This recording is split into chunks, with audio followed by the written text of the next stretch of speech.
नमस्कार, स्वागत है आपका हट युग में।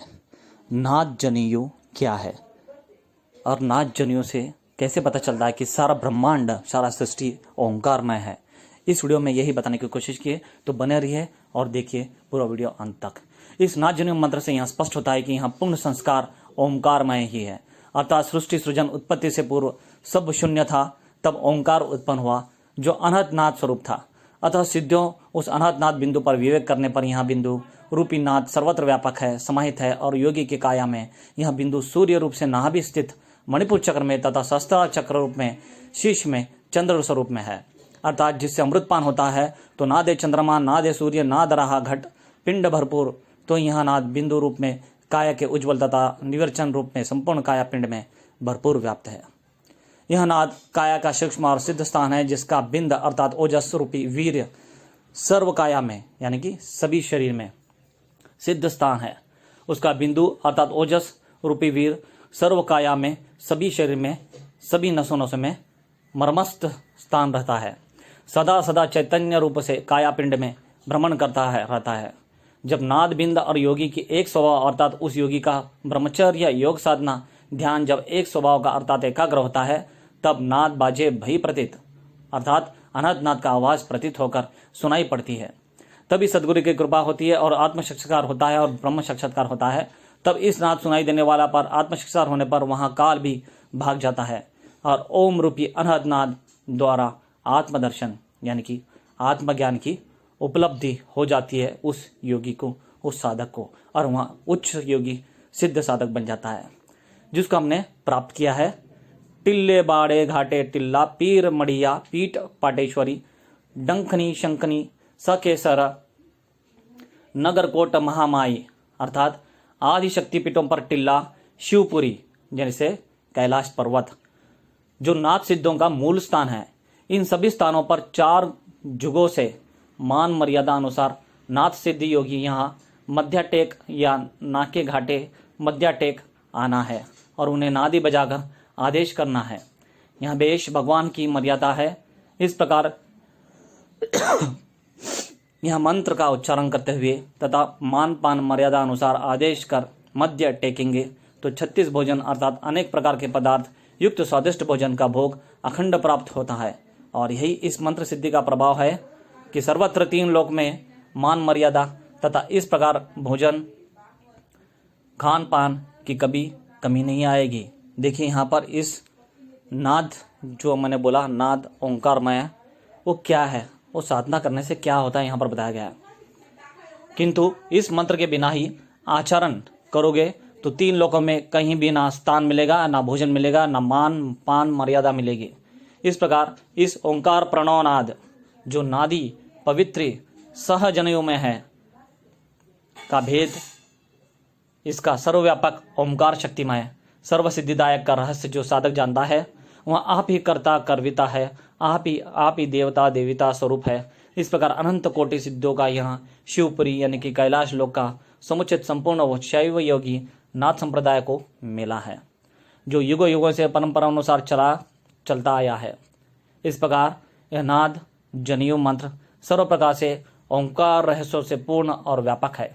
नाद जनियु मंत्र कितना व्यापक, कितना प्रखंड, कितना रहस्यमय, कितना शक्तिशाली है, वो यहाँ पर बताया गया। साधकों ध्यान से सुनिए और समझे इस साधना को। अतः हे शिष्यों, यह कर्ण कुंडल, यह नाद जनेऊ तथा भगवान मानना यह जैसे ओंकारमय है, वैसे ही नाद सिद्धों के पास जो भी ओंकार नाद युक्त अलंकार तथा साहित्य है, जैसे शंख ध्वनि, नागफनी का ध्वनिनाद, श्रृंगी का नाद श्रृंगार, डमरू का ओंकार शब्दों का नाद, तुम्बड़ी नाद, एक तारा, चिमटा का नाद, झांझरी का नाद, यह जितने भी नाद सिद्धों के साज श्रृंगार साहित्य है, जिनमें से अनंत सुर ताल लय लयात्मक नादों का प्रकटन होता है। मधुर संगीत के सप्त सुर ताल का नाद ब्रह्म प्रकट होता है। यह सभी ओंकार प्रणव नाद से ही बने हैं, जिनका सूक्ष्म रूप से सुनोगे तो ओंकार धुंध ओंकार नाद का ही अनुभव होगा, प्रचिति होती, क्योंकि यह सभी नाद वाक्य साहित्य बजाते समय अपने नाभि चक्र से ही नाद को वायु द्वारा उठाना पड़ता है। देखिए सभी नाद सृष्टि में जितने भी है सब ओंकार नाद जनियु नाद से उत्पन्न हुए हैं। संसार में भी जितने भी नाद है वहाँ सब जिसमें अंतर मन आनंदित होकर चैतन्यमय होता है। वह सब चैतन्य रूपी ओमकार नाद का ही अविभाजक संवेदात्मक प्रणवनाद है। जैसे नाग देवता जब पुंगी से बीज बजाती है तो हम मोहित होकर डोलते हैं, हिरणे भी नाद से बेसुध हो जाते हैं। इस नाद ध्वनि से हाथी जैसे बलवान प्राणी भी वश में हो जाते हैं। गायों का दूध संगीत में निकालना, इन नादों से वृक्ष पौधे फूल फल भी पल्लवित हो जाते हैं। मेघ मल्हार के गान, औचक वर्षा होना, दीपक राग से दीपक जल जाना, यह सब नाद की अलौकिक शक्ति सिद्ध होती है। अपने नाद सिद्ध शाबर मंत्रों में यानी कि तंत्र मंत्रों में भी यही नाद शक्ति, नाद तरंग, नाद ब्रह्म की शक्तियाँ विद्यमान है, जिससे यहाँ हमारा शाबरी मंत्र यानी कि तंत्र मंत्र जगत विख्यात है। अपने शावर मंत्र उच्चारण ने जो ध्वनि कंपन आती है मंत्र में, उसका बीज, उसका सार वह है ओंकार जनियो मंत्र। जी हाँ, नाद के तरंग जब टकराते हैं तब यहाँ सूक्ष्म शक्तियाँ विराट रूप लेकर कार्य करती है। जैसे जल से अधिक शक्ति उसके वाष्प में होती है, वैसे स्थूल नाद से सूक्ष्म नाद कंपनों में अधिक शक्ति होती है। अतः मंत्र तंत्र विद्या गुप्तता एवं अंतर्मुख अंतर्नाद से त्वरित सिद्ध होती है। घड़ियाल पर चोट मारो तो झंझनाहट उत्पन्न होती है, ढोल पर या डमरू बजाने से डमडमाट उत्पन्न होता है। उसी तरह ओम के उच्चारण से एक ऐसी स्वर लहर, एक ऐसा नाद प्रकट होता है और क्षण मात्र के सारे ब्रह्मांड में फैलकर सृष्टि के सारे अणु रेणु जोड़ कर सब संगठित शक्ति तथा सिद्धि का रूप लेकर ओमकार का नाद ब्रह्म तैयार हो जाता है और वह अत्यंत प्रभावी होता है। अतः ओमकार उपासना या ओमकार प्रणव उपासना श्रेष्ठकर है और श्रेष्ठ है और आध्यात्मिक तथा भौतिक प्रगति को घोतक है। यानी कि यहाँ पर बताया गया है इस साधना का उच्चतम साधक कैसे उपयोग कर सकता है, उससे क्या क्या उसकी सिद्धि मिल सकती है। तब इस ब्रह्मांड प्रकृति में कंपन होते हैं और सारी ब्रह्मांड प्रकृति के कंपन से जो सबसे पहले शब्द या नाद का आविर्भाव या प्रकट होता है उसी को प्रणवनाद कहते हैं। उसी प्रकार समस्त प्राणवृत्तियां ईश्वर में लीन हो जाती है, उसे प्रणव कहते हैं और सब उन्हें प्रणाम करते हैं, उसे भी प्रणव कहते हैं। अतः हम सब आदेश नाद सिद्धों का आदेश नाम ओमकार का यहाँ भी प्रणव ही है। प्रणव अर्थात जो नित्य नवीन रहता है, जिसका क्षय नहीं होता, जो एक ही स्थिति में नीति बना रहता है, वह सब प्रणव है। और हे योगेश्वरों के अवधू, जब हम प्राण को मूलाधार से सुषुप्ना द्वारा ऊपर उठाते हैं तब दिव्य नाद की अनुभूति होती है।